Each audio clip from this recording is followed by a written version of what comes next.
So, as mentioned earlier, this being a cluster subject, we've got planning approval, building approval, and then several other storage documentation subjects to go along with this.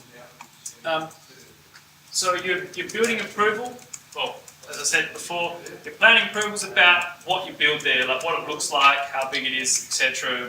You know, what you build, and your building approval is about how you build.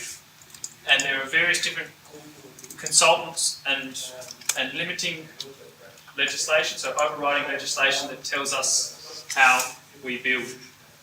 So, of course, we have our National Construction Code, which everybody has access to, has a copy of. We have the Australian standards that are referenced by the National Construction Code, but we will also need to, we may need to employ other consultants in that process, or seek approvals from other parties apart from the council. So one of those parties that we have to seek approval from that was identified earlier on was the CFS, for fire access. So there's CFS for fire access that may be applicable to your property.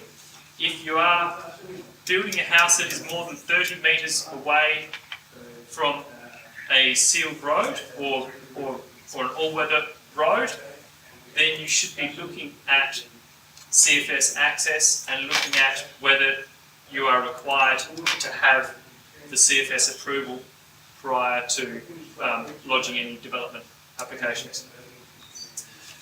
There are also, you may want to employ the services of a private certifier. Does everybody in this room know what I mean when I say a private certifier? Anybody who doesn't know what a private certifier is? So, yeah. So, there are various mechanisms to fast track the development approval as well, and they differ between councils.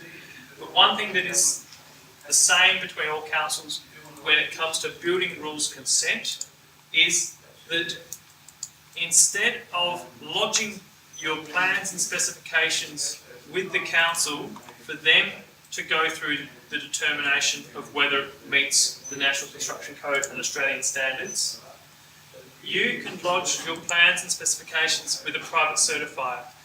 That is a person who has the right certification to be able to determine on the council's behalf whether your building meets building code, Australian standards, and other relevant legislation or relevant design criteria, such as engineering for hot rolled steel sections, etc. So that private certifier has the certification to be able to make those decisions. And so you submit your plans to them instead of the council, and they will handle the submission to the council for you. So basically, they will, if everything is correct on your plans, they will look through it and they go, that is all correct. They will give that advice to the council, and the council will pass it. That's the commonplace scenario for the use of a private certifier. Now, anybody think why a private certifier is going to have a minimum fee of $500? Why would I spend my money on a private certifier? Probably go through council quicker. Yeah, it goes through council quicker. Any other ideas?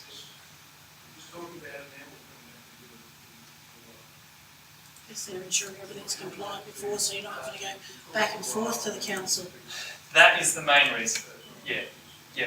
Because, if you are trying to push the envelope a bit,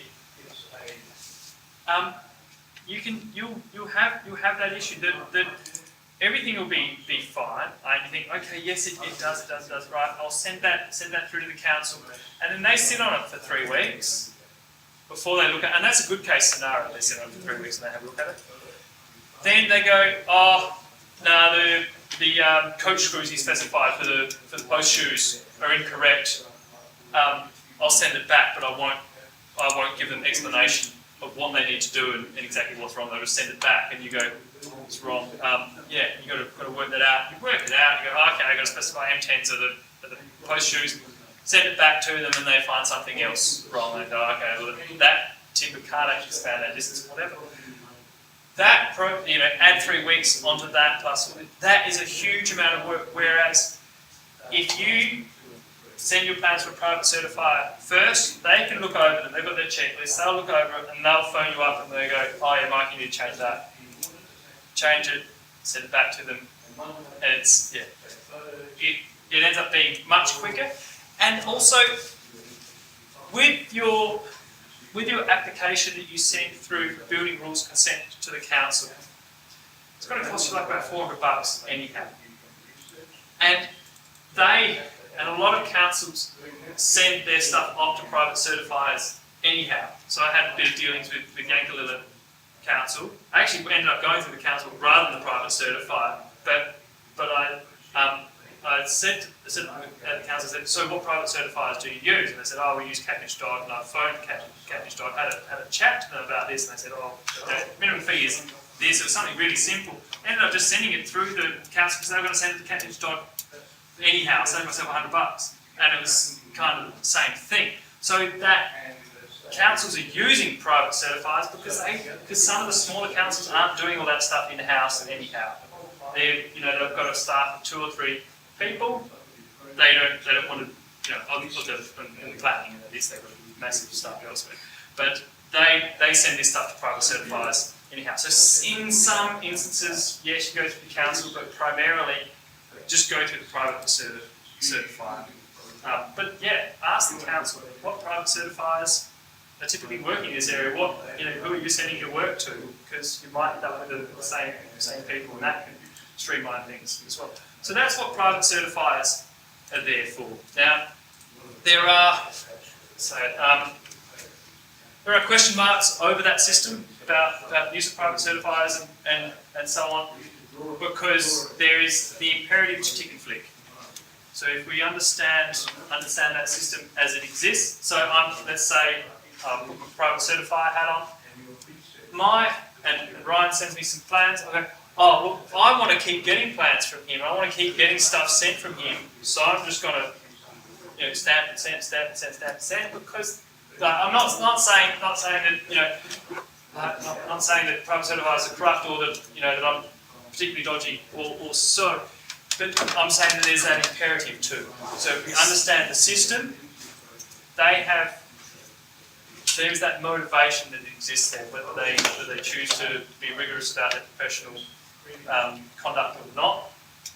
There's that motivation too, and with all the stuff happening with aluminium sandwich panels and so on, that has come up. People saying, well, hang on, we've got all these buildings clad in this stuff which is flammable, it doesn't actually meet these codes properly, but private certifiers are saying, yes, how is that happening?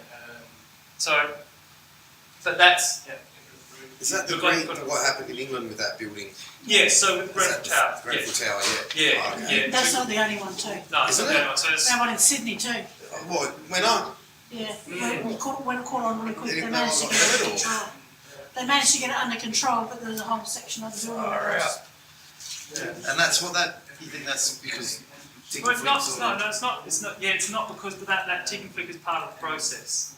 Because and so it's not just private certifiers. So if we talk about aluminium sandwich panel and fire safety, you have fire engineers involved as well. So with the National Construction Code, it's structured in a way that says if you we've got performance criteria. We've got the performance materials, and then you've got the deemed to satisfy. Now, the deemed to satisfy, that refers to all the Australian standards. And it says, if you build as per these Australian standards and do everything that the National Construction Code says, then you comply. And then, and a private certifier won't have a problem with that. So you comply. Or, the other option that's stated in the National Construction Code is if you meet those performance criteria, actually make sure I get the terminology right, but it's about the performance. If you meet how that system has to perform, if you can engineer another solution to that and get that certified, by a qualified engineer in that field. So a fire engineer, and I can say I want to use aluminium sandwich panel, which doesn't comply with the Australian standards, but then a fire engineer says yes, that complies in the way that it's used. So that fire engineer gives it certification. Then the National Construction Code has room for that. It says yes, you can employ that engineer to provide that certification, and you can use it. And so, in that scenario, the fire engineers have that imperative to say yes. Because if they're saying, fire engineer says, no, you can't use that aluminium sandwich panel, you're going to have to use this more expensive product to the architect may go, look, I know another fire engineer. But, yeah, so that's the system that we have, and by and large, people do, how do I say, have high standards of professional conduct because you want to continue to work into this. You don't want to have lawsuits which you have to defend. You don't want to have these, the risk of deregulation hanging over your head and so on. So there are also competing imperatives there, but there is still that financial imperative or that time imperative also for certain players to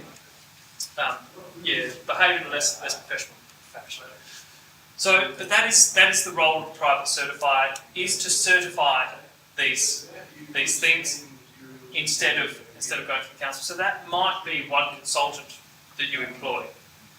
But other consultants, as I mentioned just in passing there with the National Construction Code, if you go outside of that realm of deemed to satisfy and meet the performance conditions, then you employ an engineer to sign off on those particular aspects. So that might be in working out how glass and glazing works for a certain project. It might be employing a structural engineer for hot roll steel sections for determining concrete, or in fact you use a structural engineer for concrete for just about everything. It might be employing a fire engineer for fire safety, fire systems within the building, or a fire engineer for cladding systems. There are various different engineers that you may employ. Also, other consultants you might employ are, I mentioned with the CFS access to places, that gets really difficult in the hills, and then other elements about getting building approval and building rules consent in places like the Adelaide Hills gets very complex, and there are consultants who, well there's at least one consultant I know of, which is called Adelaide Hills Building Approval, Adelaide Hills Building Approval Consultants or so, that actually help people do developments or get private residential developments happening in the hills or in those areas. So they might be other consultants that you employ. So in regards to our building rules consent, to get you guys started, so you've logged into Learn there, you've got that all happening as per the key. That's great. So you're going to be in this group.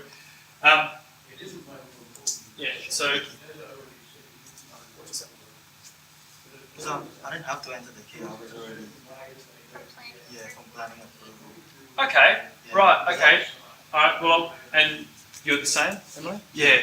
All right. So I guess if I want to add you to the group, I'll just have to find you on there and pull you in. Okay. But that's something that I'll have to do. That's no big issue. As long as you've got access to it, it's the main thing. Yep. You have access to the National Construction Code and Australian standards from previously. So yeah, and you know about the library. Yeah. Okay. So we'll just go through the procedure document then for building approval, to give you guys a little bit of a heads up of what's coming, as a bit of a start on happening, on make it happen. So for planning students, first thing here says reminder, remember to maintain your activity log. So yeah, For you guys, you know all that, Mary would have drilled it into you. It's a reminder for these guys. So research requirements for 174 Shepherds Hill Road, Bellevue Heights, SA, local council for building approval. So that's the address you guys dealt with previously. Yep. Yeah, Bellevue Heights just up here. So Shepherds Hill Road, you can probably see the address from one of the east-facing windows here. Develop models to meet requirements of soil report, footings report, bracing report, energy efficiency report, fire zone reports, sun paths, termite and pest management. So your models are going to have, and I haven't actually been through this myself, so I'm sort of learning this as I go. So with soil reports, now we saw on the SA map viewer earlier that one of the things you can highlight on there is your different type of soils around SA, and that's really handy. That's handier for farmers and gardeners, so on, rather than engineers and builders, because that's talking about the soil at the surface and what we deal with. It's going to have it provides a bit of an idea because you can see the different soils and things, and if I was to bring up that map, we can easily identify some great places for building, like very low reactivity in soil, and some higher reactivity in soil. For all of you who did Cert 4 materials and methods with me, I would have shown you that soil map of Adelaide showing down along the torrents, all that deposited soil, that's lovely and stable. All the stuff further out from the torrents, gets very reactive. What the soil report, and guys, stop me if you know, if you have covered this a lot in other subjects as well. Actually, no, I'll just ask you, have you covered soil reports and bore logs to the extent that you say you understand them thoroughly? Instruction integrity, we did a little bit. Yeah. You haven't? No. And James? No. So, possibly we have some soil reports and we will have, they'll be associated with this, but I'll tell you how it happens. So, we need to work out how reactive a site is before we build on it. The reactivity of a site, or that particular location, is measured in a Y value. Now, Y values of less than 20 we don't really worry about. 20 to 60 need some consideration. Above 60 need particular, I'll say, fairly substantial footings. Over 100, that's extreme movement. Unfortunately, in the Plain Adelaide area, we've got a lot of that around the 60 area, and in places we've got above 100, Y values above 100, places like Newton and Ross Trevor, Gillis Plains, yes, yeah. Very reactive soil that needs things like really draft slabs and things like that with really deep beams to counteract. Well, basically, the way I'll borrow your phone if you don't. Oh, I'll use my own phone. Yeah. So, yours is bigger. Right. We basically make a slab that can do this and do whatever it wants, with all the soil moving underneath it without cracking the house. That's typically how we design these days to do that. So a lot of the impact on the way we design a slab comes from what you're carrying above. If you've got cavity brick with a tile roof, that's a heavy house. You're going to have very substantial footings, particularly if the soil underneath is doing a lot of that. If the soil isn't doing much of that, if you're on a sort of a sandy loam site that's unreactive, then you can build a really heavy house without going crazy on the footings. But if you do build a heavy house that's on a site that does a lot of that, you're going to need very substantial footings to carry your house through that process. What is also an important consideration to engineers and designers is differential movement as well. if I'll get a marker pen.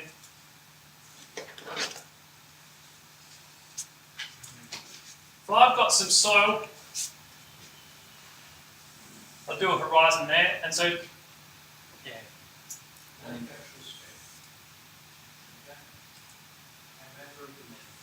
Keep like that, right? So let's say this is sand, this is clay.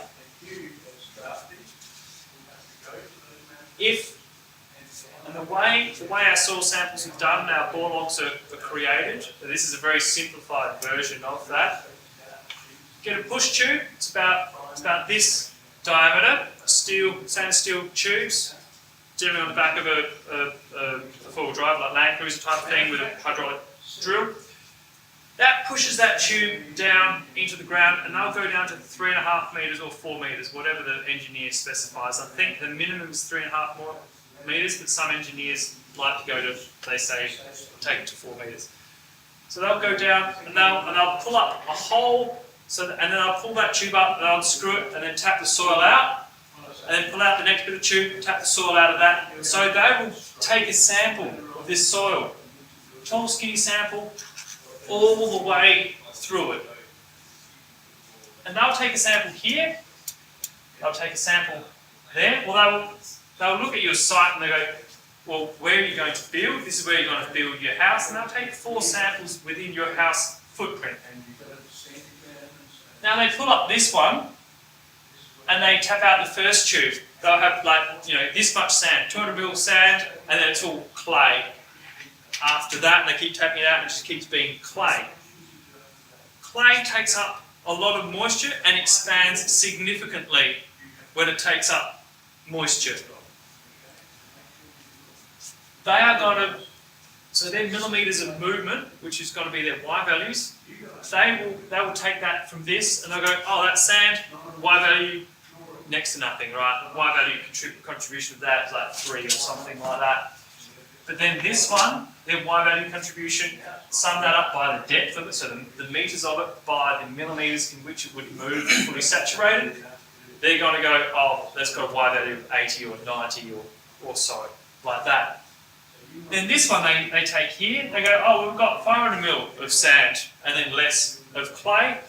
Total Y, so total Y of this would be 86, total Y of that would be 64, let's say. Do another one here. Total Y value of that is going to be 50.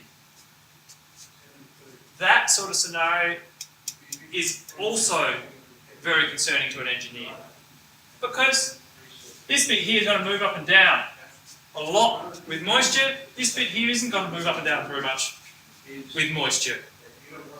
So differential movement is also at times as important or more important than just total movement. If we've got clay all the way, a little bit of sand, the whole thing goes like this fairly regularly. So develop models to meet requirements of soil report. So you're going to have to look at the soil report and go, what are our Y values on this? How is that to meet that? And I'm not sure exactly how that's set out in this task, but we can have a look at that and work through that.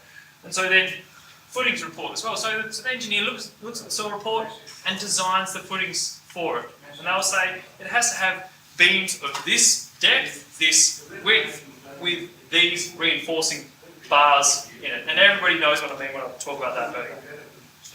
So that's about, and all that information is contained in the footings report. So you have a diagram of footings, a layout showing your beams, what size they are and where, and then what reinforcing is going in there. And we're not just talking about the reinforcing bars that run in the beams, but for re-entrant corners you've got reinforcing bars that happen on a diagonal as well. And they should be shown in that footings report. We'll have a look.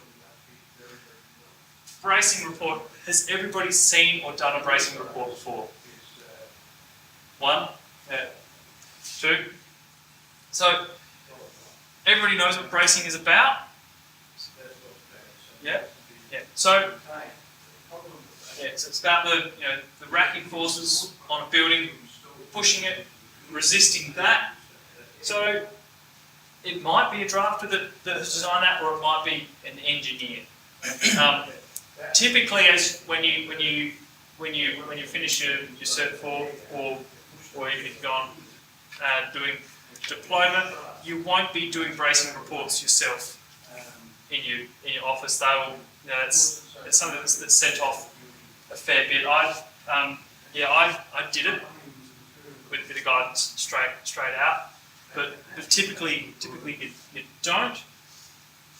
But those bracing reports are simply calculated by determining kilonewtons of force on the side of the building, what's acting on it, how you can resist those kilonewtons of force with your various different bracing setups and typically that bracing is going to conform to the timber framing code, so AS 1684, and it's going to be things typically type D bracing, so double strap bracing, and type G bracing, so your sheet bracing, and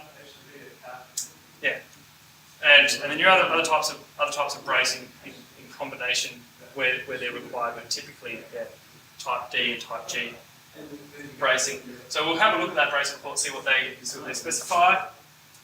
Energy efficiency report. So all buildings in South Australia, I'll stay on this side. So all buildings within South Australia now, there's been some nationalisation of this process in recent years, require that it meets a 6-star energy rating. So that's trying to get a new building stock up to a certain standard that means that our houses are not baking in summer and freezing cold in winter. So any existing houses, we don't have to do that, don't have to touch it. But any additions and new builds, we do. We have to bring them. They have to meet that 6-star. So that happens through initial design, decision about orientation of windows, and working in with shading and existing structures in that regard, and the paths and sun paths.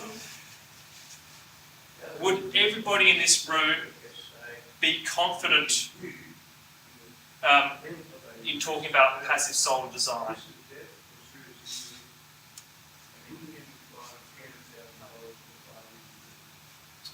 So we'll go through that quickly.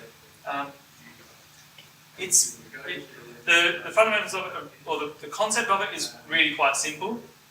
That in summertime, sun rises in almost directly the east, and it heads almost directly east, start the east, goes almost directly above us, and then sets in the west, and it travels in that very high up in summertime, because I can forget, are we tropical Capricorn or Cancer? I think it's Capricorn, aren't we?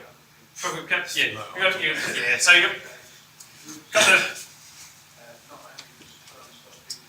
I'm running out of space here for the razor. What's that? Yeah, there's another board. Okay, if you guys can see it. Yeah, I was just wary that it's get a bit far from something. Yeah. So we've got our world, right? Our world, northern hemisphere, southern hemisphere, equator. You know, I think it's tropical Cancer, tropical Capricorn. So, winter solstice, well, the 20th of June. Sun is cruising around here, like that, doing that bit, like that.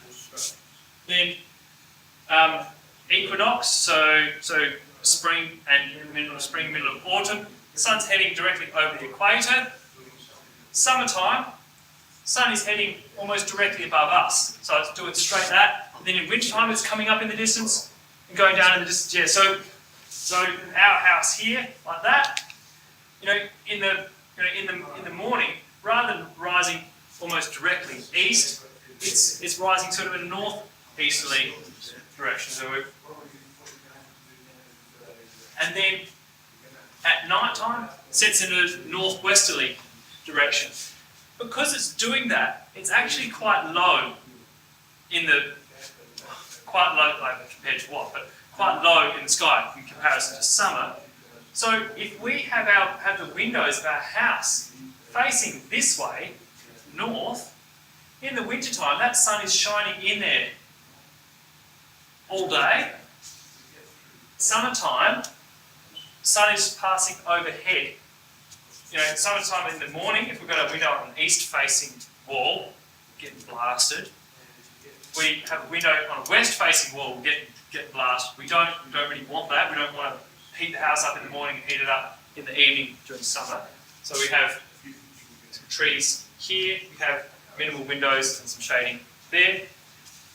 That's what passive solar design is about. It's about thinking, okay, how do we orientate our house to have those lovely big windows in the north? So in wintertime we get lots of sun in there. Summertime we don't get sun in there. But I think we're going to have to talk about, we'll have to talk about this more as we go. But that's the first thing we can think about as designers to meet that. So our energy efficiency, because if we have sun shining into the house during winter but no sun shining in summer, makes our job really easy. Like makes heating the house in wintertime really easy, makes keeping it cool in summertime really easy. Sometimes you can't do that. Sometimes you've got a client who goes, all right, I want you to build me a house on the Esplanade at Henley Beach. It's facing west. They're going to want windows looking out to the ocean facing west. And they might be right next to a building that's doing the same thing on the northern side of them. Doesn't mean we can't build it. Means we take the expensive approach to it. So if you standard sort of client who wants to minimise the amount of money they spend and wants a lovely, comfortable house, think about those things. Sometimes the site or the location will dictate that that's really not an option. But the National Construction Code says you've got to meet an energy rating of 6 stars. So the way we meet that by our energy rating is to upgrade our glass and upgrade our insulation. So, there's a lot, and we'll be talking a lot more about this passive solar design as well, because you've got to consider thermal mass in that. Exactly what I was just about to ask.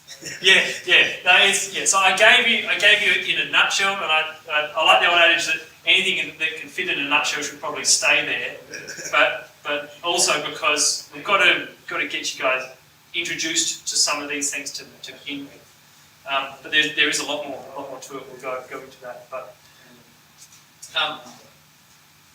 so with our place on the beach, it's going to be hard to meet that 6 stars. The way we do that is we'll have glass that reflects that sun. So low solar heat gain coefficient, so low SHGC, reflects all of that light. So the sun will shine on, and it'll be sent out again. So we're not getting the building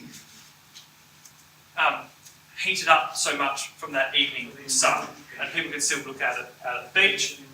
But then we're going to have lots of insulation in the house. So the house is going to be really well insulated to ensure that we offset the need for having that northern glazing and the sun warming the house.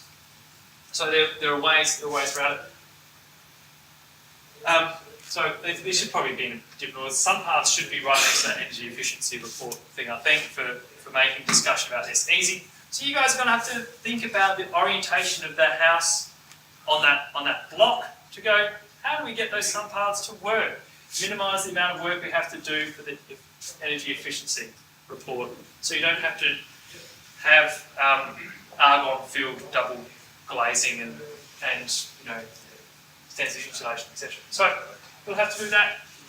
And then fire zone reports as well. So we've talked a bit about CFS access and so on. Maybe that's a consideration with Bellevue Heights, might be. So water retention, like on-site water retention for CFS purposes, might be a consideration there. I haven't actually been through the thing yet. Or it might not be. CFS access, probably not. We're dealing with a residential block. We have certainly consider that. Have a look, make sure it's not. But I chances are it won't be. But fire zone reports are most likely going to impact on how it is built.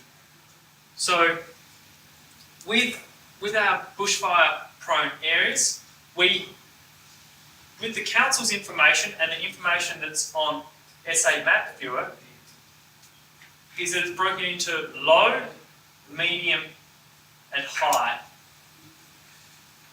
So that gives us a bit of an indication, but that low, medium and high, that relates to a bushfire attack level, but it's not a bushfire attack level in and of itself.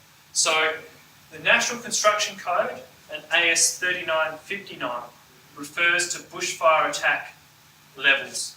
So you need to look at that block and see whether it's low, medium or high.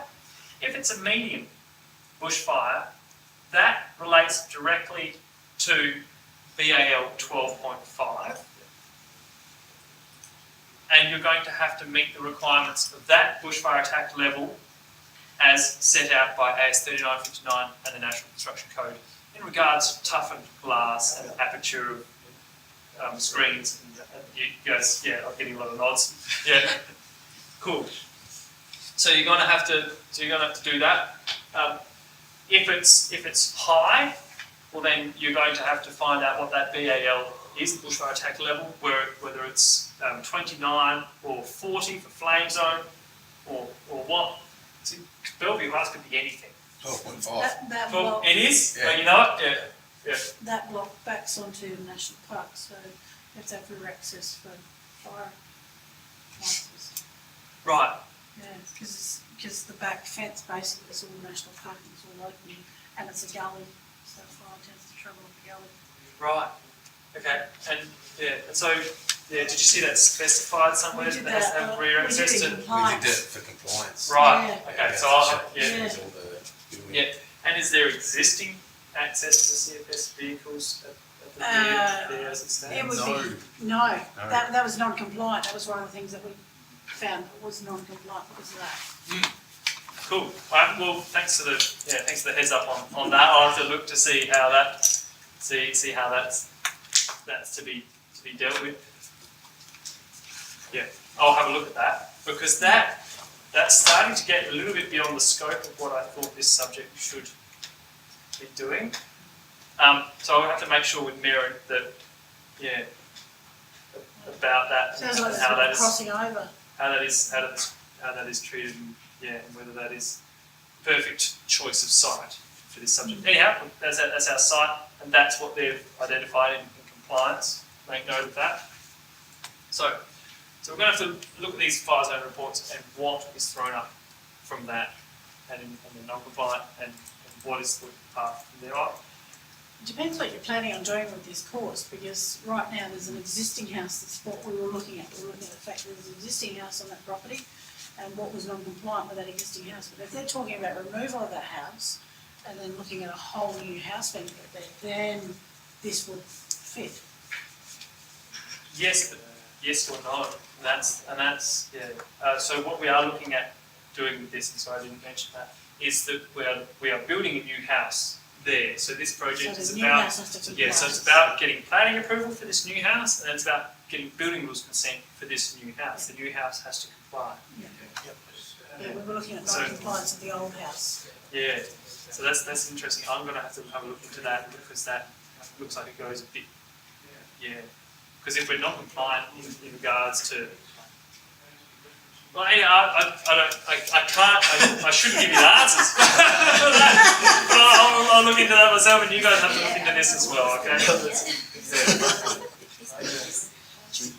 It's 12.5. With this, 12.5. do we get given like a mock-up sort of report, a mock-up Yes. report, So I'll go into that. So yeah. and then we translate that with Revit like into Yes. working plan? Yes, exactly. Yeah. So that's my understanding. And so I'll have a look at those bits just now. So develop model to depict aspects required for construction and building approval. Develop sheets to meet requirements for building approval. So cover sheet and schedule. Need a site plan has been dimensioned, north indicator, that's all very, very simple, so that should not be, well, because I'm talking to the building people more, but you guys probably wouldn't have an issue with dimensioning up plans? No. No. North indicator, you would not have an issue with determining, so. Actually, hands up, anybody, how do you go determining the north indicator on your site plans? Yeah, You find it. maps.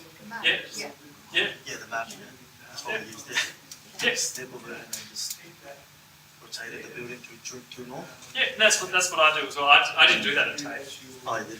No, I just started Yeah, at Mary, TAFE. Mary just told us last semester. Yeah, so I started at TAFE before that was the thing, but that's just what I did do at work. Go Google Maps or now SA Map Viewer and get the image. Yeah, which is better than Google Maps. Yeah. We had near maps for a while. That was awesome for that as well. Has anybody used near maps? That's also an awesome resource, but it's one of those freeware things. They put out for free first, get everybody hooked, and then they charge you lots of money to use it. So it's one of those things that you might use in industry as part of a large organisation. I don't have a license to be able to show it to you. TAFE doesn't have a login for it. It's an awesome resource. It's like Google Maps, except images are much higher resolution, and you've got a time bar. So you can go, all right, April 2013, what was there on that site at that day? It's not updated daily, but you've got these images in a chronological fashion that, So you can see the previous houses from before. Okay. Exactly, or like we had somebody putting in a claim for, say, oh, the swimming pool got this crack in it at this point in time, we're putting in a thing for insurance for water damage, and my boss went through and he goes, oh, it was back in this date that the pool went brown. That was actually before you guys bought it, the water damage, blah, blah, blah. You know, councils use it for going like, oh, you built the shed on that day, or that month. It's not so much day, but just to the month. So it's awesome for that time sliding. So you might use that at work. That's better for viewing plans, getting really detailed satellite images than Google Maps is as well. Google Maps can be really accurate. It can be great, but the what's it called? Near Maps is better for it, which you might use in the industry. Anyhow, we digress a bit too much. So, so that's how we get our north arrow. That's how people do it. Floor plan for the dimension north indicator total floor area. So it's about using the area tool. This is Revit, not CAD. It's about getting that floor area. 4 elevations, height, dimensions, materials, window and indicators, and then 2 sections. So 1 north-south, 1 east-west.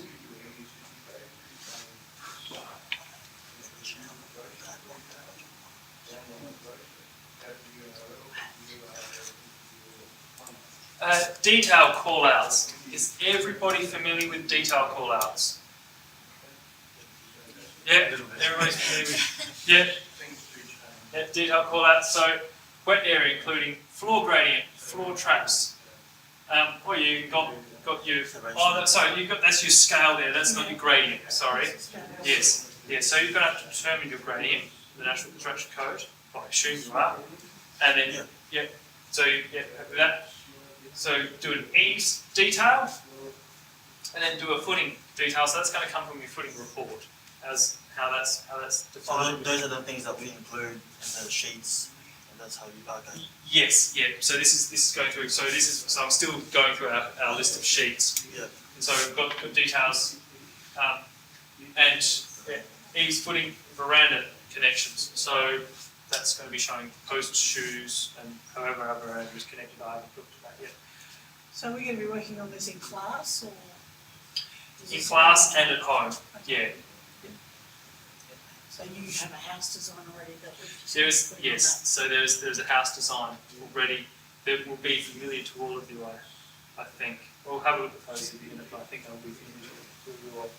So then bracing plan. So you do a bracing plan for it, and does everybody know, has everybody drawn up a bracing plan before? Not, you haven't, right, so there's got to be, they're very simple, it's a wall framing plan basically, and I'll have to check exactly what Merrin wants in regards to this, but certainly the bracing plans I do, so we've got a house plan like this, and that's, got some internal walls, whatever. My type D bracing, I just draw like that. Type D, X many metres, X many kilonewtons. So it's all just in detail lines. Yep, so this is just your walls like that, very simple. And then type G bracing. So type G, X many metres, X many kilonewtons restraint. And then I've got wind direction A, kilonewtons, wind direction B, kilonewtons, and then total kilonewtons restrained. We'll go through that. That's how I've always done my bracing plans. It's a very, very simple plan. But it sets out, so it diagrammatically shows you different types of bracing and where it's located. Just a quick note, don't want to digress too much. Bracing always starts in the corners first. Do all your external corners first, and then whatever kilonewtons you haven't covered with your external corners, then you start interspersing it throughout the building. That's how I've been taught. And so not sure if you're going to have to employ that with your bracing plan, or maybe it's given to you already anyhow. But you'll notice that's how bracing plans are typically approached. So, sustainability sheet annotated with supporting clauses, requirements from the National Construction Code, Australian standards and legislation. You're going to have to show shadow and sun paths, so Revit generates that. I've got to divulge you. So I told all the planning people earlier on, I don't know much about Revit. So I've always worked on AutoCAD, so don't know much about Revit. I'm going to get up to speed on Revit for this thing, but so that's why you'll hear me go, oh, did Revit do that? Just so you know. Revit does it, but you got to input it. Like you got to do a little bit of inputting in it to get it to do your sun paths and whatnot. Yeah. But it's not hard. Yeah. Click on the little sun. Yeah. Way. Yeah, and then select day, month. Yeah, that's or, right. Yeah, winter solstice, summer solstice, equinox. There's always a back arrow, so back, make a mistake, start again. Yeah. Going to have to do a door and window schedule. Everybody's fine with doing door and window schedule. Revit does it for you. Revit does it for you, Yeah. right? And any additional requirements set up by local council. So you're going to have to, who is the local council for 174 Shepherds Hill Road, Bellevue Heights? Don't call that to that. So that was rhetorical. So you're going to work through that. What are their requirements? So submit complete required application forms, copy of council requirements from the website, and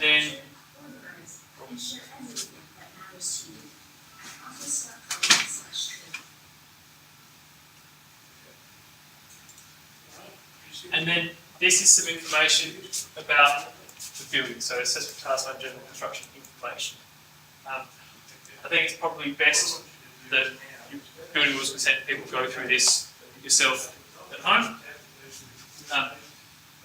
That's the building. Everybody recognises that building, don't they? Yeah. So it should be not too unfamiliar.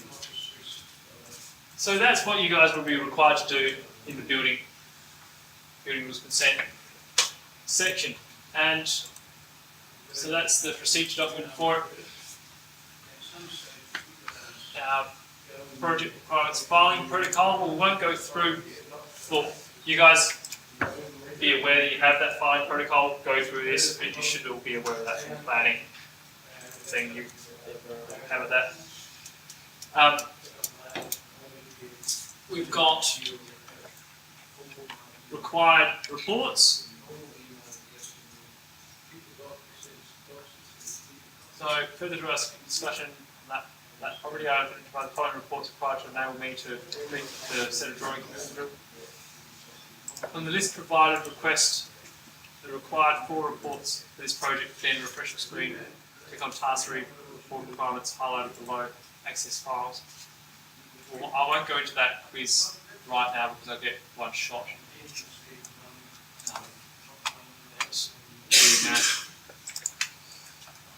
So in the planning, all the planning stuff's got to be done All the planning, prior to us going into that. yeah, so planning stuff, project 1 all happens first, and then you're doing building rules consent stuff for project 1 while you're doing planning for 2, planning for 3. But all the planning stuff gets covered before we get into building rules consent. Just go into that and download the folder to make sure we've got the soil reports that we need. Soil reports, footing, bracing, etc. No, so that's the assignment set out. Correct format.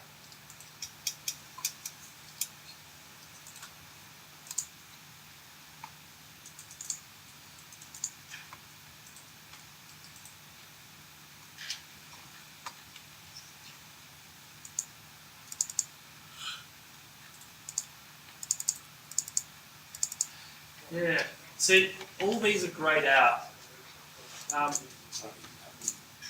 Yes, well, you won't have them. The only reason we can see them here is so when they've been greyed out, they've only I have access to them. You don't. I haven't set this up, and I went through some of it this morning with Mary before the class to say why is that one greyed out, why is that one not. We didn't get up to this, so I'm just trying to find out whether everything you need has now been put in, in another place, possibly this folder, external professional.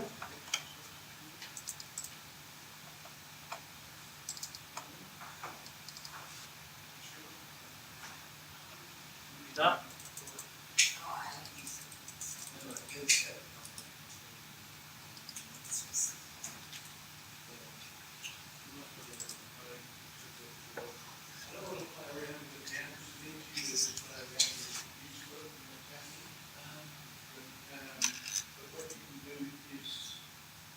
So we worked on that building as well, Yes. with compliance and the CWT project 203. Yes, that's one that you will be very familiar. That's that.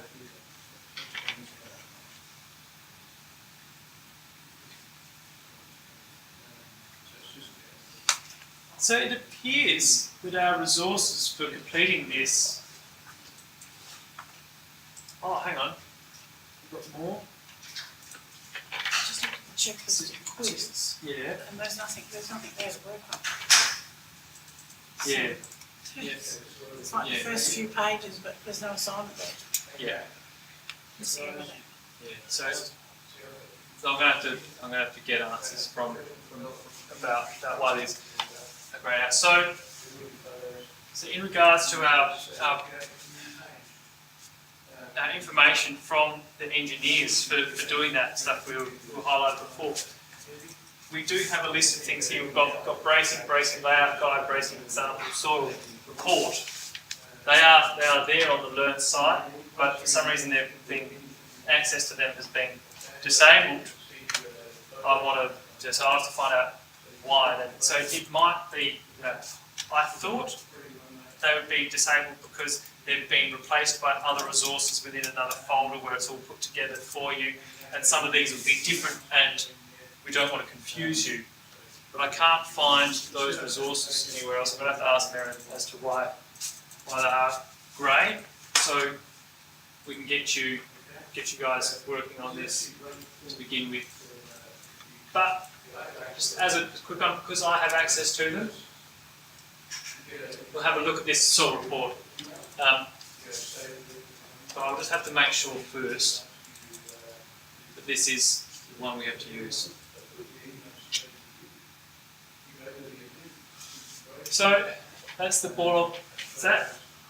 Yeah, if it's not readable, come a little bit a little bit closer. So it doesn't matter, it doesn't have the address on it. No, because we've been given the address. Yeah.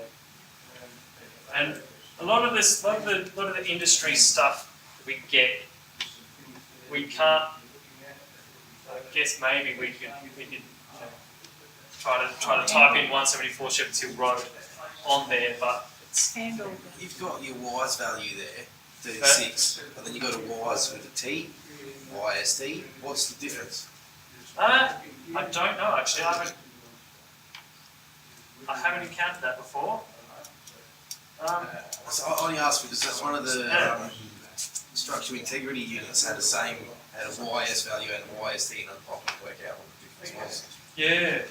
So I just worked it out to the higher one, so it was stronger. Yes, because it might be Y value as sampled and Y value is sampled and tested. But Yeah, maybe, yeah. Well, that makes sense, doesn't it? yeah. That is, yeah. I'm gonna have to ask about that. Because previously I've just been given Y values. That's all I've been shown Yeah. when we're doing footing, so. Yeah. Yeah, and so we've got our soil report there showing our different horizons of soil, and we've got our Y values. Oh, that one's only got 1.5 meters deep. Yeah. Non-compliant. Yes, I would say so. They may have hit rock. Actually, Right. Maybe the handle got a bit tight. yes. That's the Reno, that's the site plan we used for Yeah. Shepherds Hill Road. Yeah, and this is So this has been pulled together. Yeah. Yeah. So you just have to put on your fictitious hat and go, okay, this is the site we've got. That's the soil report we've got. And yeah. It's got quite a So- radius, doesn't it? It does. It does. Although I think those contours are only 200 mil contours though. Right, yeah. Yeah, they are. Yeah, I can't really. You can read it, can you? Yeah, I reckon that's what it is. Yeah. Yeah. So That looks like 2, 4, 6. Yeah, it is too. yeah. So 200 mil contours. So yes, at first glance you go, oh, that's crazy steep, because if they are 5 metre intervals, well, then that's It is pretty decent though, because from your first one that's 1 metre, then you go down to 97.2, so it's almost 3 metres. Mm-hmm. So Yeah. it's pretty steep, Yeah, 3 metres over just those Yeah. lines. over a 10 metre run. Yeah, that section's very steep. Yeah. Not so steep. So that shows your borehole locations. So if you had your Which is boreholes not drilled so there and then decided to build a house closer to the forward, would you have to get more boreholes drilled? That depends on your engineer. Yeah, because So- you'd think that they would build it in the more flatter section of the block, because it's gonna cost them less. Yeah, Get the boreholes done in the slopey section. yeah. But there are reasons why we wouldn't build on the flatter section. You know, one might be about setbacks from boundaries, about requirements for private open space by the council. It might be, sort of amenity of that spot. In that slopey spot, you've got some amazing views from the other bit. You've got trees in the way, all that sort of thing. So there are various factors to play, not simply the initial economics of site works and retaining walls that play into that. So what I noticed on here, we don't have it listed as borehole 1, borehole 2, borehole No, 3. it's not identified. Yeah. But what I was going to answer though just quickly is, if you get boreholes done in a spot and then you want to build a house in another spot, the engineer might be satisfied with those first boreholes, because if they're getting consistent reading from that first lot, and you're in a site where from all information it appears that soil's going to be consistent all the way through, they're going to go, we're getting a very reliable picture from this lot. Whereas if you're on a site where you've got some granite and then some other stuff, whatever, then they're So if you go down to, say, the 3 whatever metres you were saying, what happens if you hit the water table? where you get soggy soil. Yeah. Because that's going to change everything again, wouldn't it? In regards to footing depth. I don't actually know how you deal with water in that regard and how deep down. Yeah. Oh, just in regards to cellars and that, I've known people when we've done a cellar and it gets water in the bottom of it, I'm assuming that the water table's right there, you know? Yes. Yeah. You got a Yeah. tank. Yeah. Not sure exactly how you deal with groundwater. Yeah. No, that's okay. Yeah. Do you know, because a lot of properties have been built on nowadays, there's been a lot of bore testing done Yeah. across Adelaide. Are they keeping a log of all this, so that, like if somebody comes in, you know, in 5 years' time and decides they want to start again, do they have to redo their log, or is it recorded? I think they have to redo them. Yeah, that is a really good question. I'm not sure about it. I'll say, yeah. But possibly an answer to it though is that councils keep all of your plans. Well, they should, and they invariably do. And so you can. Sometimes there are development approvals and building rules approvals have been done, and you go into like 20, 30 years ago, and you go into the council to get those details. That won't happen. That can happen. But typically, they do record all of these plans.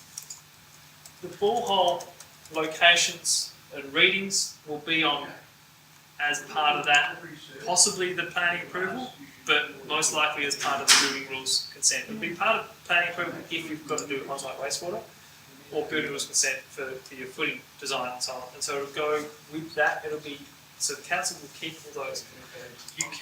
So I'm assuming you can go to the council get those plans, but if someone does soil sampling and then you have an engineer do the bore log, and that engineer has done that bore log, I don't know that they would necessarily want to take on that liability for that bore log to be used in another project. True. So it might give you an indication, but if you take those bore logs to another engineer to say, oh yeah, I've got these bore logs, design me some footings from that engineer might go, oh, I don't want to work from that guy's information, and that guy might go, well, I don't want to get that information for use for the design of this. So yeah, that's the only things I think about in that regard. I can't fully answer that question, but it does make sense. Yeah, and give them a geographical map, or geological map of Adelaide. That's right, Yeah, You get a lot of idea what's under the ground. Yeah. Right near us here, there's the drill core library, but that's for minerals. So that's for minerals exploration. So of course they want to, they have this pump money into having a drill core library. So that exists. Whether that covers much of the Adelaide metropolitan area or not, I don't know. Just at the south road, at the side of the south road. Yeah, pretty close to here. So if you drive in from South Road into Tonsley here, on your left-hand side there's this building that's all clad in cordon steel on the bottom. For material. Yeah, that's the drill core library for some minerals exploration department. So there's definitely lots of soil recorded there.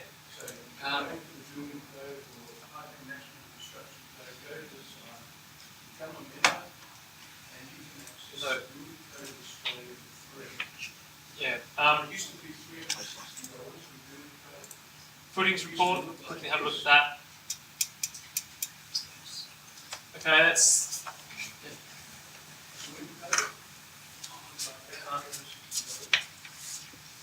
So what we've got here, we've got external beams delineated by E1s, and our internal beams delineated by I1, and then we've got E1, so E1 footing beam heading through as well, and then what is that?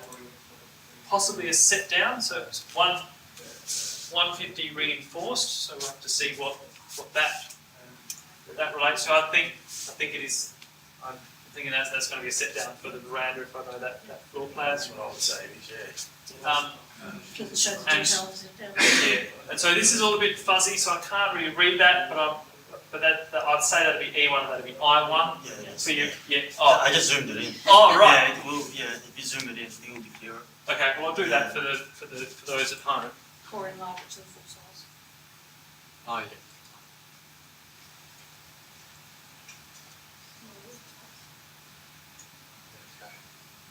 I hate 50 depth.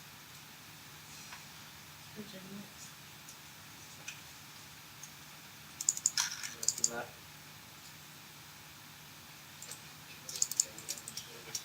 So that's not insane. 850 deep, so well 600 is sort of a norm, but yeah, but it's not insane. No, it's not So- insane. It's not too So bad. it's 1200 high ground slab before. Yeah. ASC, we could climb in, walk in the cages, climb through the cages and that. And you had formwork underneath it to No, 1200 thick. 1200 slab. thick. Yeah, it's to build, they basically brought the submarines up, split them in half, doing them back together, Oh. put them back in the water, yeah, massive. This high the slabs were. Wow. Yeah, Yeah, and hold down bolts in it that were as long as my leg with a big hook on them, and the site supervisor put 10 of them in the wrong spot, cost 30 grand a hole to core them back out and put a new pole in there. 30 grand a hole it cost the guys. Wow. Yeah. But yeah, 1200 slab. That yeah. Oh, that's So ridiculous. yeah. Because typically your residential floor slab is going to be 100 deep, and then for some warehouse or so workshops, whatever, you go to 150 where you've got large machinery in there. But you don't go much further than that generally, unless you're pulling apart submarines. Yeah. That's something different job. So width 300,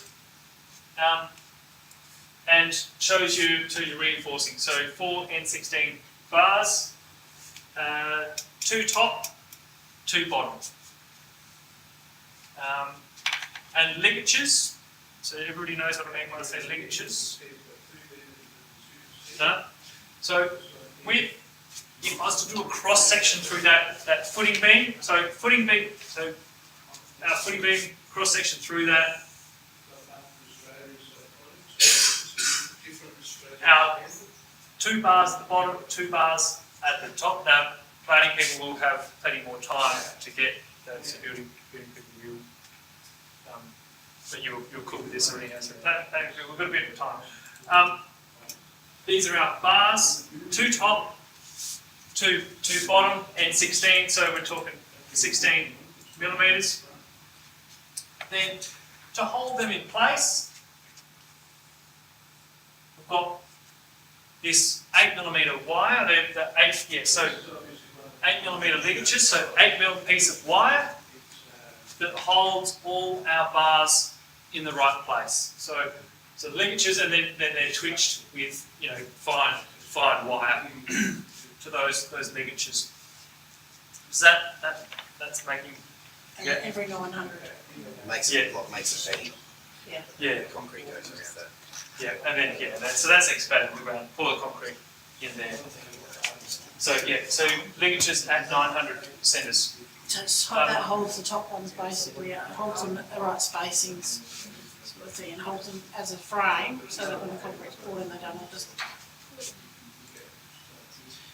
And other important information for you. So it's a 100mm slab. So that's this bit here, 100mm.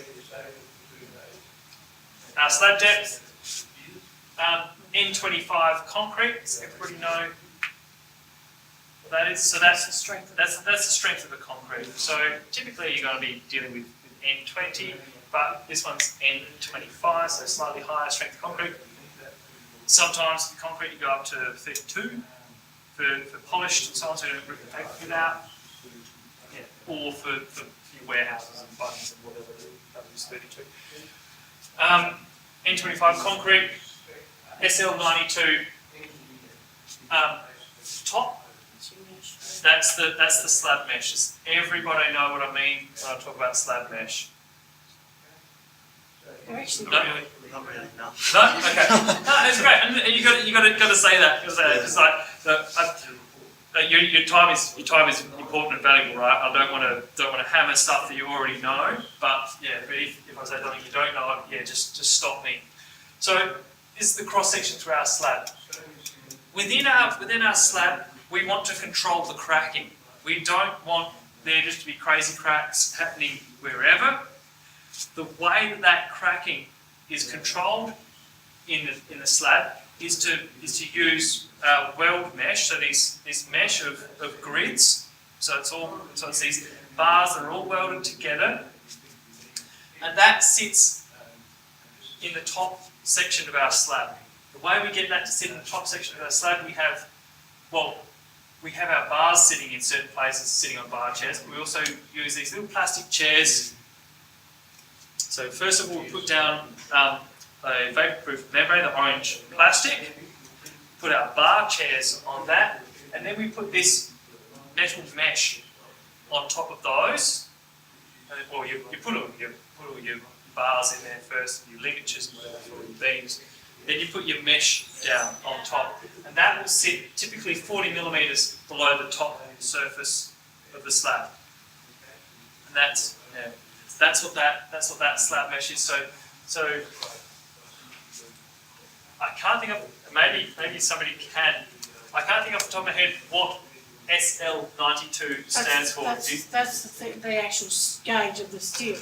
So your normal, on a normal house that's got fairly stable soil, you would only be using 12 mil Rio rod, and you'd be using SL72. Yes. So this is all a little heavier, as the depth of your footings are a little heavier than standard too. Yeah. So it must be a little bit reactive, this soil. Yes. So yeah, it's just the thickness of the actual. I don't know if you know what Rio mesh is. So, It's basically, that's the mesh Yes. you're talking about. So it's just like steel grid. It's like a big, really, really big sheet of steel grid, and that's the thickness of the bars. right. Okay. Yeah. So the 72 is a 7 mil 7 mil. pieces Yeah. of wire. Yes. All welded together, and that's a 9 mil. 9 mil. Right. It's probably So 9.2 and 7.2. Yeah. But because that's what I was. Because I know you use SL72 for your parts Yep. and sheds. Yep. You use SL82 typically for your houses, and then Yep. and then SL92 is for more extreme Yeah. stuff. But so it's that's the Just bar the gauge thickness of you the think steel, gauge. Yeah. So you've got the image search happening. Yeah. Well, I'll get it happening. Yeah. Yeah, no, that's what it's all about. So look up Rio mesh. So I'll just image search slab mesh.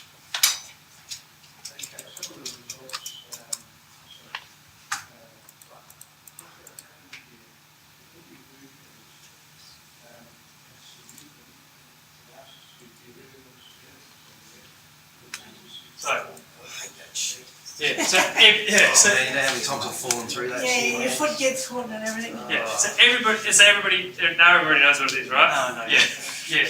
So that happens at 40 mil below the top surface. It's got one of the little seats in there. Yeah, there you go. So that's all sitting on the bar chairs there. So that's what that bit of information in the Bar chairs used to be little cement blocks. Yeah. And they fall out of place at the time because you're trying to go up. so we get back there. That's it.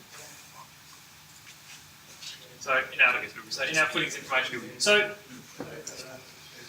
for you two, I'm going to have to find out why it's greyed out, whether that's the stuff you use, whether you push your head down using that or not. I guess I'll email you about that. So hopefully I get to speak to Miriam this afternoon about sorting all that out. Right, so you guys are pushing ahead with that. Aware of your filing procedure and the protocols about that. What I'm going to have to do is work out how we split this class between the planning and building. Because I've got some students in here doing just planning, some students doing planning and building, some people who've done planning already. So Oh, okay. It's all a mix. it is all a mix, and we have to work out Yeah, how have you done? Because you guys know how big the workload is. Yeah. For Yeah. And we don't want to waste too much time. So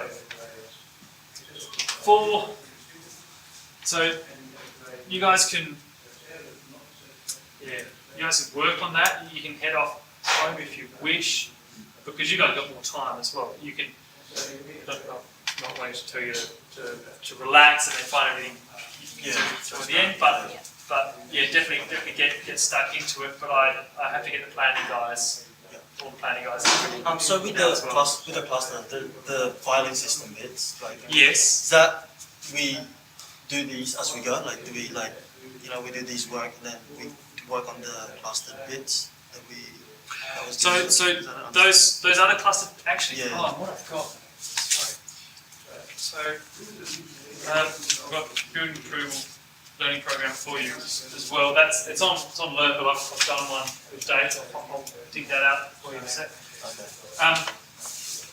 So the other cluster bits come later. Oh, so later. we've got building approval, and then so I'll give you one of those each. You're interested in the piece on the second page there.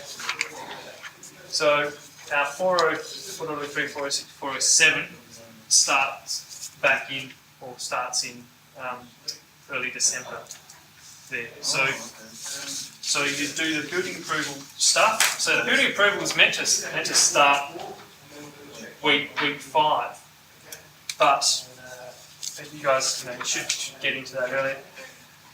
I don't know whether I can get you started on some of those things early or not. Ross takes one of them, so maybe she can't. Oh, you already passed all of them? Yeah. So when you did it with Merrin last semester, you did planning and you started building here. Yeah. And It was a little bit all over the place. Some people would, it's a bit crazy. Right. Yeah. So maybe, yeah. it was like some people were doing planning and building, and she was getting stressed out because some people are like way behind, and then she's trying to catch them up, and then she's trying to just a little bit gone. It's gone crazy. Yeah, and I don't want that to happen. Maybe Yeah, it's that's unavoidable because I'm Yeah. thinking, oh, how do I do this Yep. now? But at least you guys have done that. You've been there. You're well down with the whole filing procedures, Yeah. and you can push on from here and get a head start on all the building stuff, and then maybe we can get you started on 4.0, the cluster. Let's call it 4.03, 0607 earlier as well.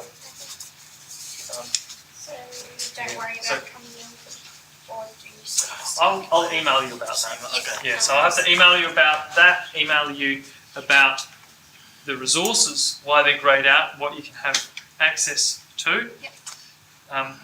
Yeah. Always done. So you did the building, you started this before. Sorry? Yeah. Yeah, so did you have access to all of those things? Yeah, we did a quiz. It's a quiz. Oh, Yeah. yeah. Yeah, we need to do a quiz, and then you have to get it all right, and then it would then be unlocked. It'll be unlocked. Yeah, it will be unlocked once you get all out of 10.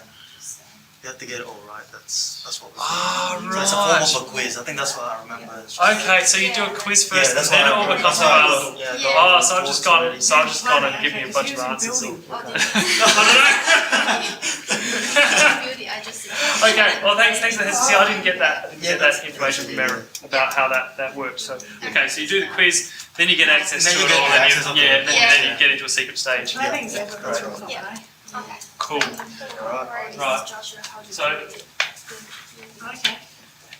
Oh, your procedure document. Yeah, I'll just wait. I'll click on the next day.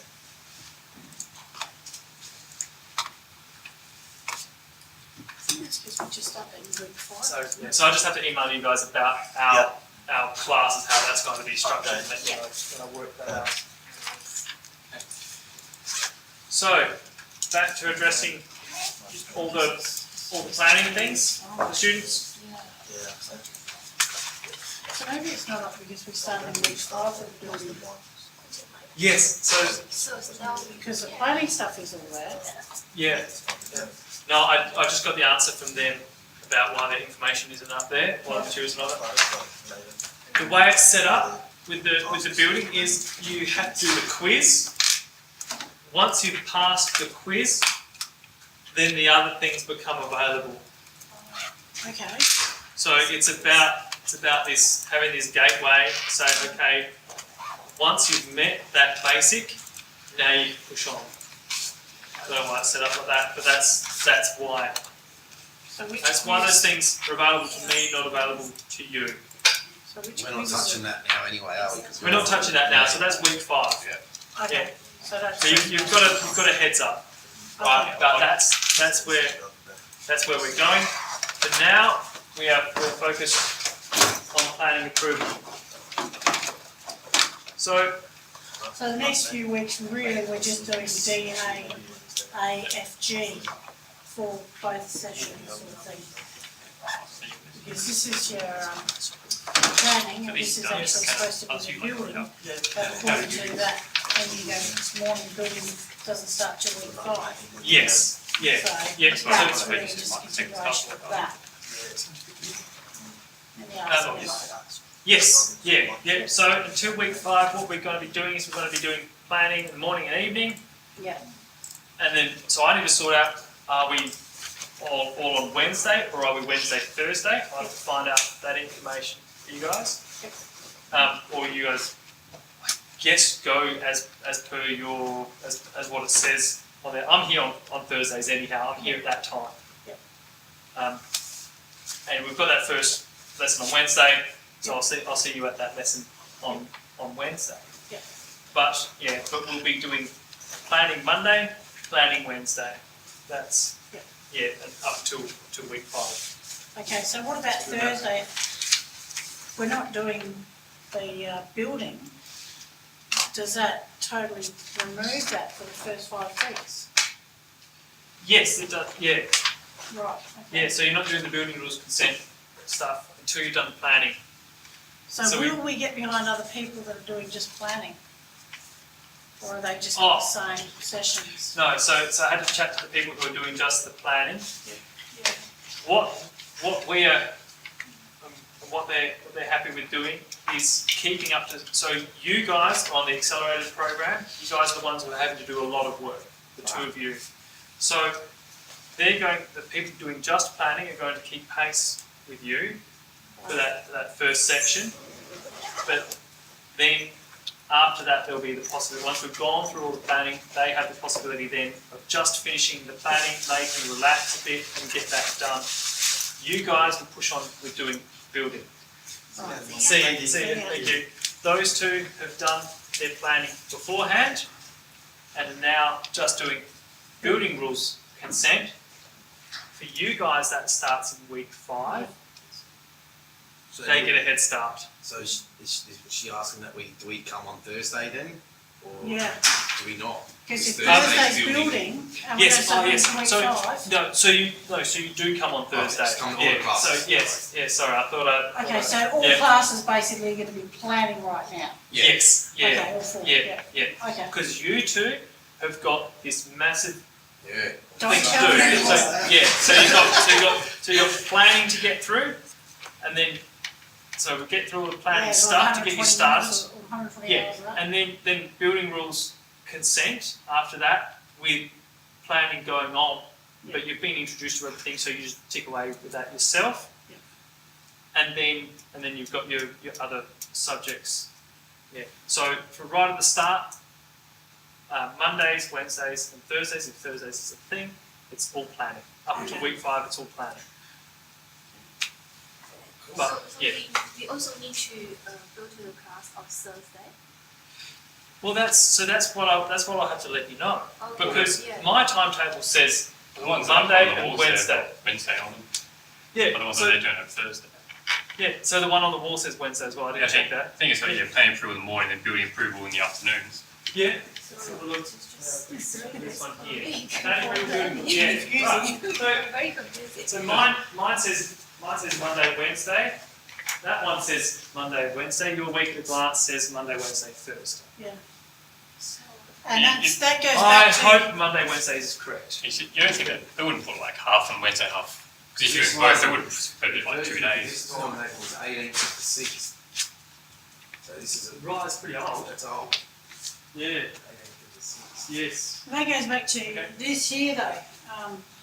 So this is all about inversion control, isn't it? Yeah, this is And this is why we have V1, V2, That's V3. right. this is your stages. So there's your planning and your building, and this is the days that it says that you had it. So this is the dates that it's, that's not, it says Mondays, starting the 30th, and Wednesdays, starting the 1st.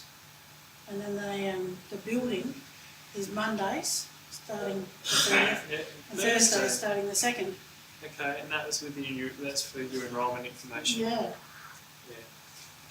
Yeah, because that, if you've got the Wednesday over free, you could just sort of swap, like, even if it's meant to be Thursday, could we just do it the Wednesday over instead? We're I'm kind Sure. of hoping. Yeah, sure. Yeah, that's what I mean. And I- Yeah, that would be great.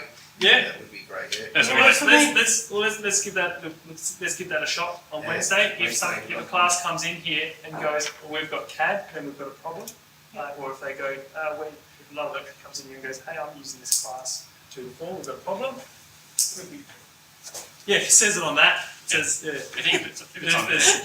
What's that? Look for an empty Oh. classroom. Oh, there you go. You still think you want to use this? No, Wednesday. So this is really interesting, right? We've got this class. So on my timetable that I got from Share Drive on Thursday, it says that I'm teaching this subject Mondays and Wednesdays.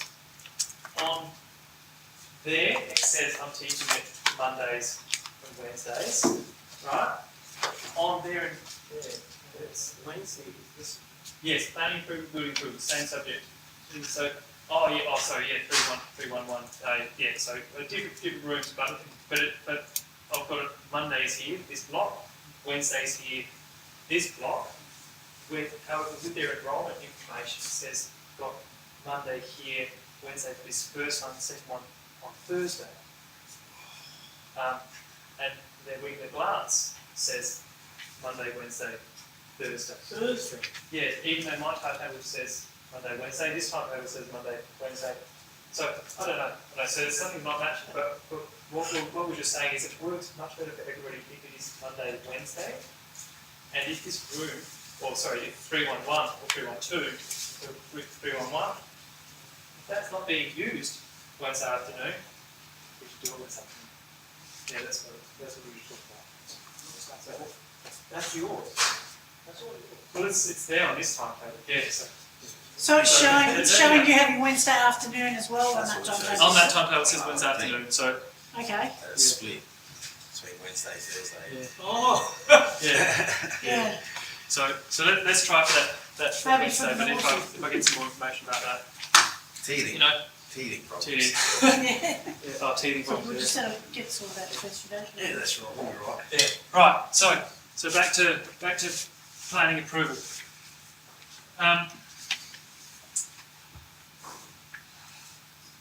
One thing I also didn't cover, so I've hammered it enough, a lot of work, blah, blah, blah, blah, got to keep pace. I really don't want to be giving extension to anything because it's bam, bam, bam, bam, bam, bam, bam, bam, bam, it just throws everything out. There is, however, an extension request form. So, and you've got to do that. If you have a motorbike accident or something like that, you're not going to fill out an extension request form while you're flying through the air. In some circumstances, you're not going to get that extension request form. I understand that. For everything that you can, you do expect to get them. So that is there. I hope we don't have to use it. And of course, you know about your activity log. Great. So,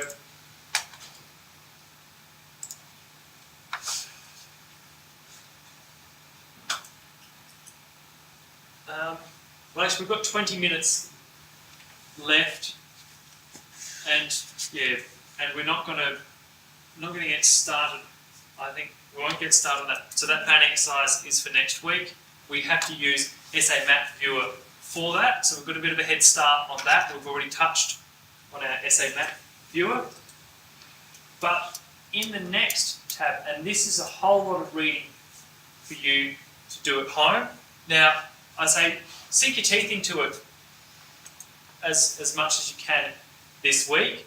Have a good look at it, but you'll be referring back to this throughout the whole subject. I spoke a little bit earlier on about passive design principles and sustainability.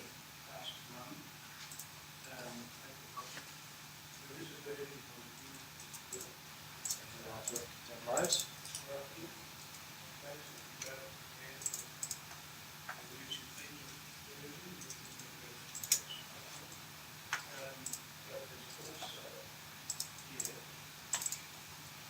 So, what I spoke about earlier on was orientation. So it's about how the building is oriented, where you've got your windows facing.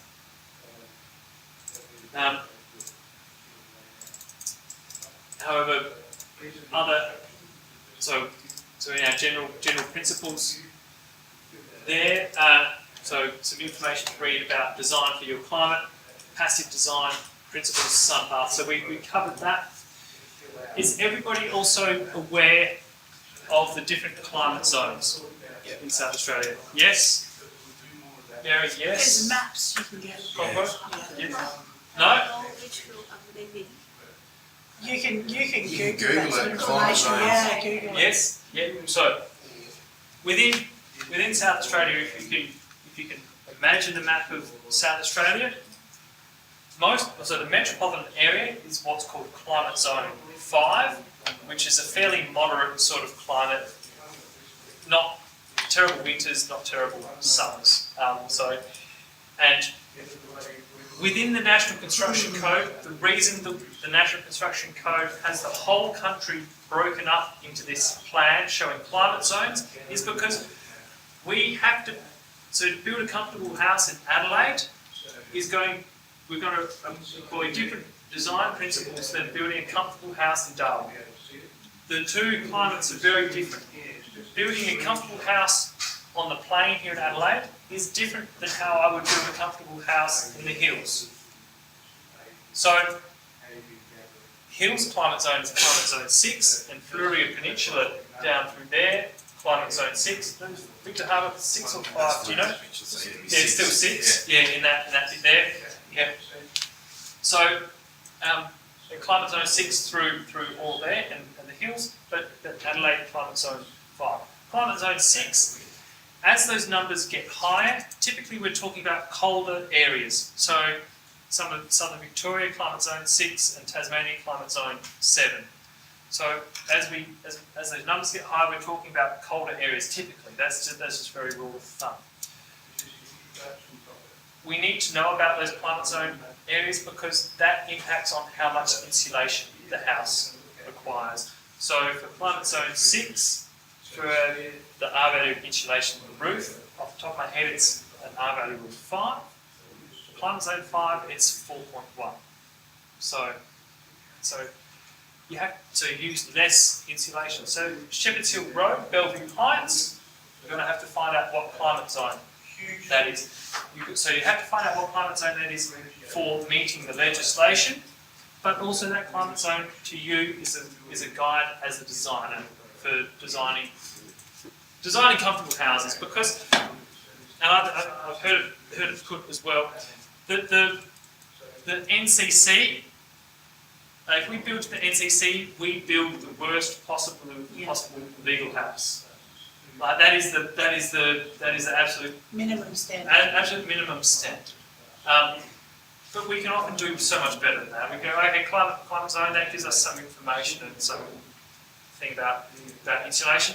But if we're building in the hills and it's a south-facing slope, whatever, let's do more insulation. Let's do some double glazing. Let's make this house, responsive to that microclimate, not just the broader climate, not just the National Construction Code, but what's going to be good for our It's clients. massively different climate from the Fleurieu Peninsula to Adelaide. As soon as you come over the yeah. hills, Yeah. massively Well, different. that's it, because the hills get so cold. Yeah. compared to- Well, at 3 o'clock every day, the temperature drops out there by 5-10 degrees, even in It does. summer. Yeah. You notice when you get up, as soon as you get up the hills, as soon as you get over the top, you Yeah. notice that drop. Yeah, it can be bollocking down with rain out there in a nice hot day in Adelaide. So And climate differs so much between Second Valley and Parallel. Yeah, it's amazing. But, you know, Yeah. just, 5 k's apart or whatever. Yeah. 10, so we've got climate, we've got microclimate. So that's important. So that's sun path diagram. So passive design principle, sun path. And this is really cool. You're given a spreadsheet here. Now this is not, it's not an energy rating, it's not a legal document, we cannot use this for supplying to council, but if you save this on your computer, then it becomes, so at the moment it's read only, but if you save it on your computer, then you're able to edit it. This gives you a bit of a rough guide as to how your building is going to stack up with the energy assessment. That's pretty much how mine came, because I had them do what do they call that? A star rating assessment. Yes. And basically mine came through looking exactly like that, but just highlighting basically what complied with my building. That's how I Right. added it all up. Yeah. And then they That's give through you FMG. Okay, It came presented basically. just like that, right. Yeah, well, and that was quite a while ago, I guess. Yeah. Things have progressed significantly since then. Yeah, you get much better looking Read through reports. everybody Yeah, else's. so you've got first rate and second rate, first rate generation too, and NAPERS and Green Star energy rating system as well for use in New South Wales. So you've got all these rating systems now where you plug in all the information, the user interface is much more diagrammatic, and you put in all this information and it spits you out a report. Yep. It says this is the star rating you achieved, and this is your glazing options that you chose based on that plan, that orientation, those materials, etc. So it's a bit more, but that's great More for you guys. refined. Yes, far more refined. But without having those programs on your computer at home, you can have this as a bit of a guide. It does. So so you can punch all the I numbers actually in found and it see how very it stacks handy up. because I ended up changing my external planning, Mhm. and I already knew that the new one, what it was, because I had all that information on it. Yeah.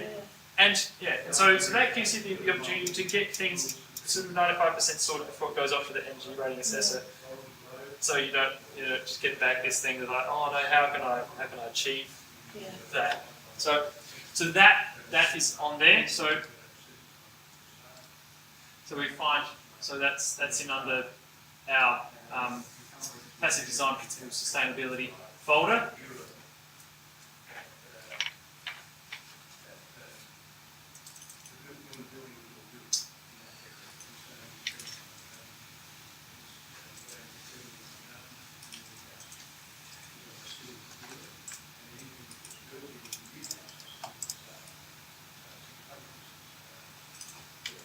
So we're going through industry standards and instruction.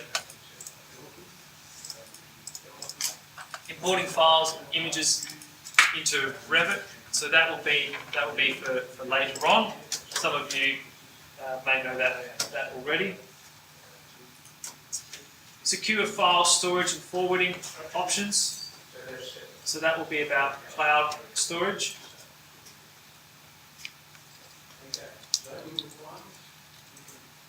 So we've got password protected file, read only file, save as PDF. Instructions here, save it to the cloud, and also watermarking documents if you want to have that written protection to say whether something's been edited or not. Also, another thing I would like to ask you guys, ensure that you guys know about, is combining PDFs as well within a PDF reader or PDF generator. Has everybody done that before? Maybe, I'm not sure. We did it To for go on Revit. about it first. Right, you did it for Revit. So you've got, let's say we've got 4 separate PDF documents that might be from different sources. They might all be from the one source. We've got them in a folder, in a file, and then we can go into Acrobat. Can't remember the term, but you go to Acrobat and then you merge all those PDFs into one single PDF. Yeah. For transporting. So you've done that. You've done that. I don't think I've done that before. Yeah, Mary, you've done that. I have not done it from different not? files. Right. Yeah. Okay. So I've done that, but it's been a little while. But then I'd like. It's a handy thing. I'd like you guys to employ that when handing up stuff as well. If you can put it in one PDF, so I can just open that up rather than. Yeah, I can do that. That'd be great. And so that goes a little. So that's not included in here, but I think that's a handy thing. If you guys can do that.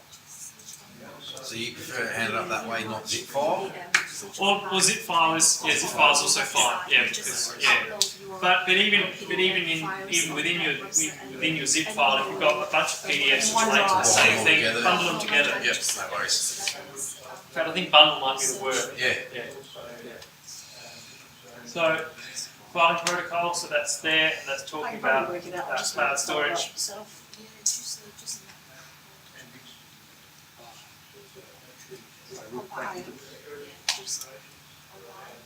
Higher. So,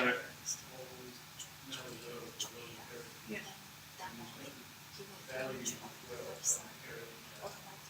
Okay. Cool. Thank you. cover that. Got one more thing to cover, which is our filing protocol today.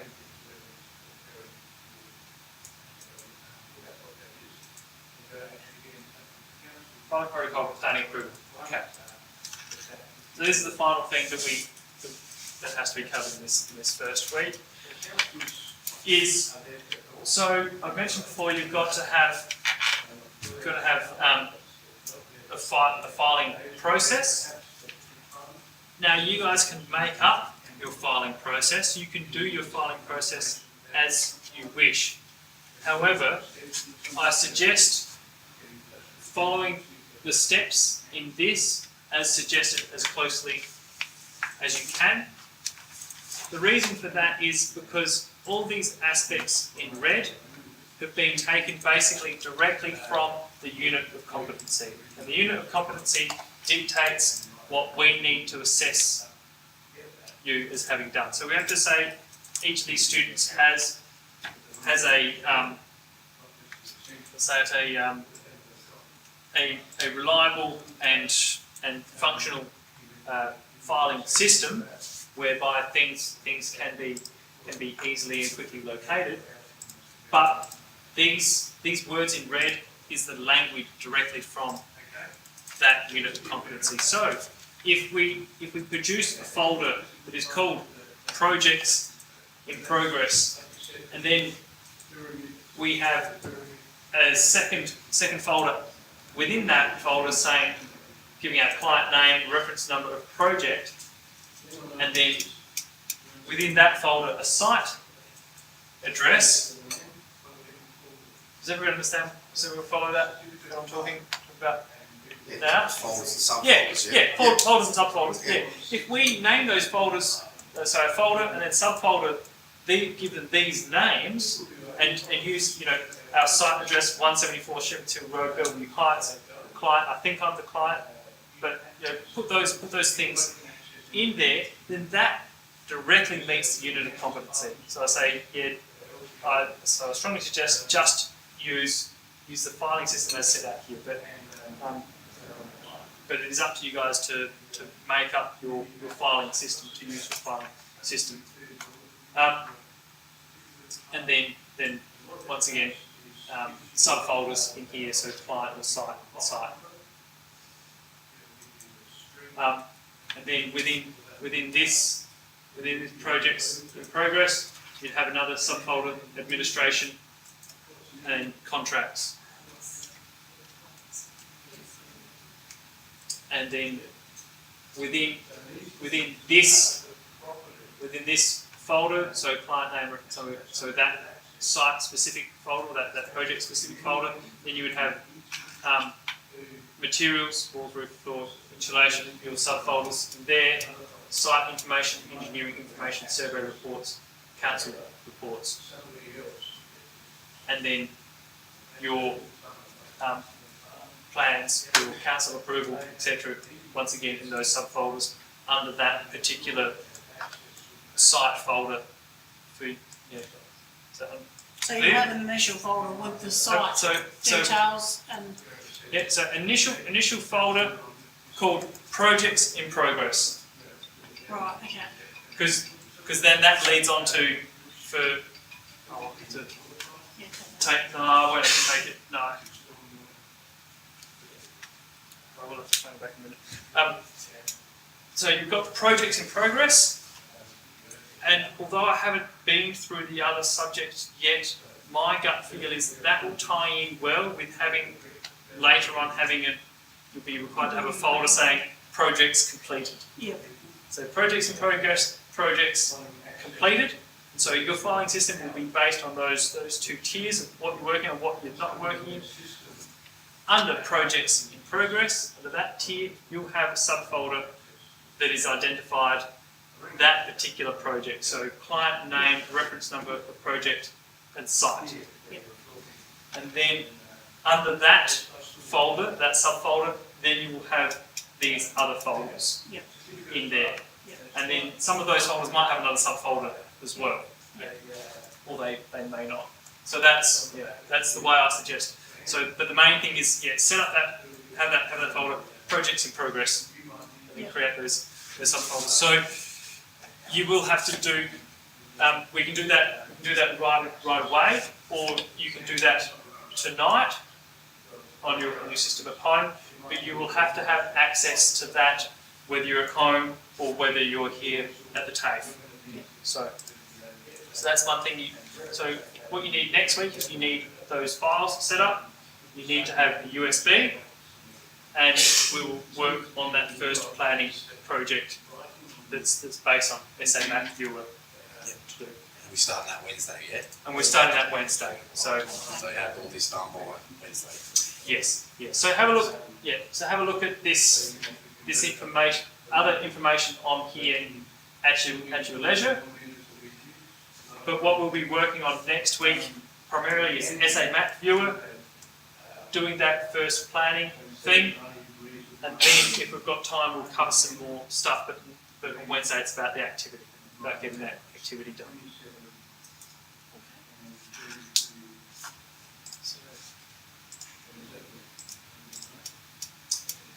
All right, with our last minute, I guess just a recap of what we've covered today. So from each of you,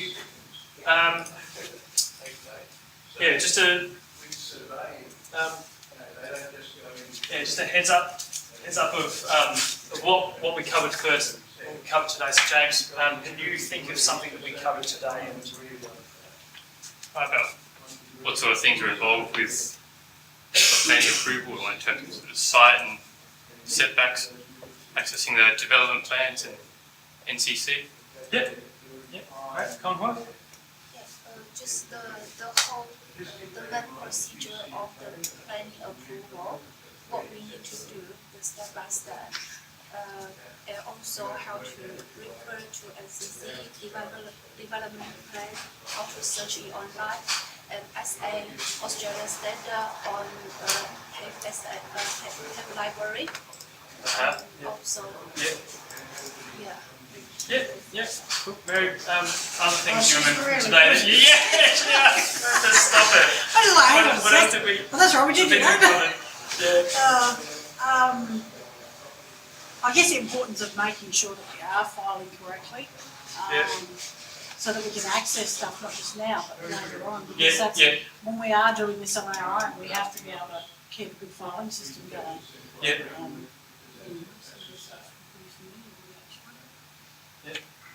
Ryan? Encroachments and caveats.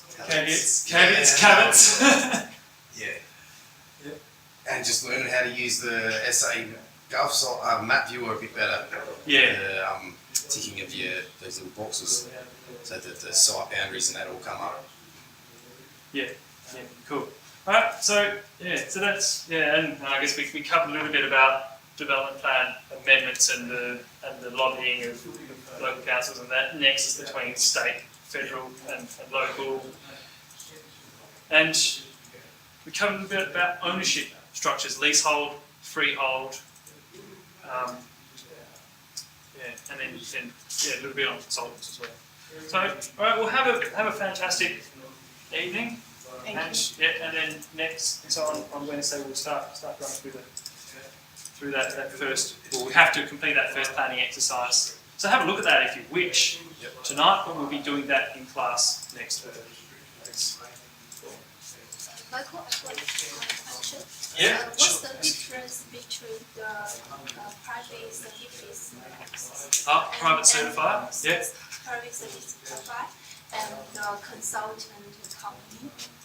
Right. So consultant is anybody that you require some information from. So consultant can be anybody.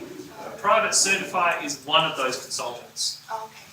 Yeah. So it's like, You got the certificate. yes. So they're a qualified private certifier. So they've been through the process. Including their certification and registration. All that. See you Wednesday morning. Yeah, cool. See you. Cheers for that.